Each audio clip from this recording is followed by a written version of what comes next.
அனைவருக்கும் வணக்கம். நம்ம இந்த வீடியோவில் எந்த புக்கை பற்றி பார்க்க போறோம்னா atomic habits book part 2 video. இதில் என்ன சொல்ல வராங்கன்னா, ஒரு அதாவது ஒரு ஃபேமஸான ஒரு அத்லெட் ஒருத்தங்க இருக்காங்க. அவங்க வந்து எப்போவுமே ஒரு பெரிய சாதனைகளை வந்து பண்ணிகிட்டு இருக்காங்க. அவங்களோட கோச்சிட்ட போயிட்டு ஒருத்தர் வந்து கேட்குறாரு, இவங்க சாதனை பண்ணுறதுக்கு உண்டான ரகசியம் என்ன, என்ன மாதிரி இவங்க ப்ராக்டிஸ் எடுக்கிறாங்க அப்படிங்கிற மாதிரி கேட்குறாங்க. அதுக்கு அவர் சொல்கிறாரு, எல்லாரும் பார்த்தீங்கன்னா ஒரு குறிப்பிட்ட அச்சீவ்மெண்ட் வரைக்கும் அந்த ப்ராக்டிஸ்லாம் எடுப்பாங்க. அந்த அச்சீவ்மெண்ட் முடிஞ்சிச்சுன்னா அதை விட்டுட்டு போயிடுவாங்க. அடுத்து வந்து அவங்க அதை கண்டினியூ பண்ண முடியாது. ஒரு ஃபுல் ஃபார்மில் அவங்க இருக்க மாட்டாங்க. ஆனால் இவங்க வந்து டெய்லி வந்து அவங்க ரொட்டீனை வந்து அவங்க ப்ராக்டிஸ் பண்ணிகிட்டே இருக்காங்க. அந்த பண்ணுற ப்ராக்டிஸு அவங்களுக்கு வந்து பழக்கமாயிருச்சுனாலும், சில பேர்த்துக்குலாம் பார்த்தீங்கன்னா, இப்போ நீங்கள் ஒரு ரன்னிங் ஓடுறீங்கன்னா, ஒரு ஃபஸ்ட்டு வந்து ஒரு நாளைக்கு வந்து கஷ்டமாக இருக்கும்.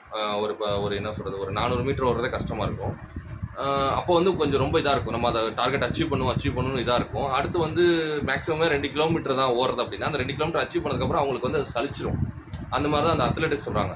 அவங்க டெய்லி பண்ணுற ப்ராக்டிஸ் அவங்களுக்கு போர் அடித்தாலும் தொடர்ந்து அவங்க அதை பண்ணிக்கிட்டே இருக்காங்க. ஸ்போர்ட்ஸ் பற்றின அப்டேட் அவங்க வந்து பண்ணிக்கிட்டே இருக்காங்க அவங்களுக்கு. அதனால தான் வந்து இவ்வளோ பெரிய சாதனை அவங்களால நிகழ்த்த முடியுது அப்படிங்கிற மாதிரி சொல்கிறாங்க. இன்னொன்று என்னென்னு கேட்டிங்கன்னா, உங்களோட டெய்லி ரொட்டீன் ஒன்று வச்சுருப்பீங்க. எப்படின்னா காலையில் எந்திரிச்சோனையும் ஜிம்முக்கு போகிறது, அதுக்கப்புறம் வந்து ஒர்க் அவுட் பண்ணுறது, அதுக்கப்புறம் வந்து ஒரு சில ரொட்டீன்ஸ், ஒரு சில நியூஸ் பேப்பர் படிக்கிறது, அதுக்கப்புறம் இந்த டைமுக்கு நான் கிளம்பணும், இன்ன டைமுக்கு சாப்பிடணும், இன்ன டைமுக்கு இது பண்ணணும், இன்ன டைமுக்கு என்னென்ன பண்ணணும்னு ஒரு ரொட்டீன் வச்சுருப்பீங்க. அதை வந்து கரெக்டாக செட் பண்ணி வச்சுக்கணும்னு சொல்கிறாங்க.